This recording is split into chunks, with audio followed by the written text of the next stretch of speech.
Hello दोस्तों, आप देख रहे हैं एजे एजुकेशन वर्ल्ड। आज हम पढ़ेंगे 12th क्लास की हिंदी का चैप्टर नंबर 6 शाहजहाँ। हालांकि उसे खेती के हर बारीकी के बारे में मालूम था, लेकिन फिर भी डरा दिया जाने के कारण वह अकेला खेती करने का साहस नहीं जुटा पाता था। उसे पहले वह शेर, चीते, मगरमच्छ के साथ साझे की खेती कर चुका था। अब उसे हाथी ने कहा कि अब वह उसके साथ खेती करेगा।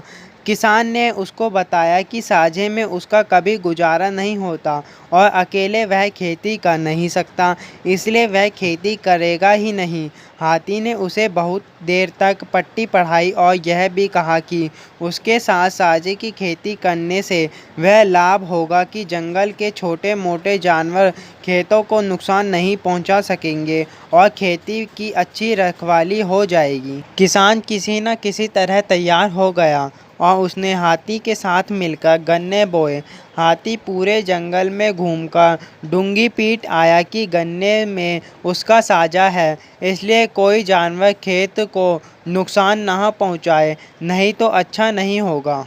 किसान फसल की सेवा करता रहा और समय पर जब गन्ने तैयार हो गए तो वह हाथी को खेत पर बुला लाया। किसान चाहता था कि फसल आधी आधी बांट ली जाए। जब उसने हाथी से यह बात कही तो हाथी काफ़ी बिगड़ा।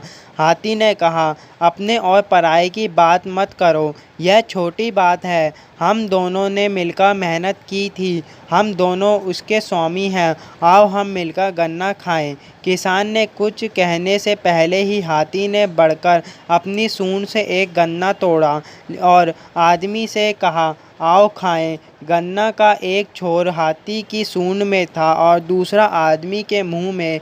गन्ने के साथ साथ आदमी हाथी के मुंह की तरफ खींचने लगा और उसने गन्ना छोड़ दिया। हाथी ने कहा, देखो हमने एक गन्ना खा लिया। इसी तरह हाथी और आदमी के बीच साझे की खेती बंट गई।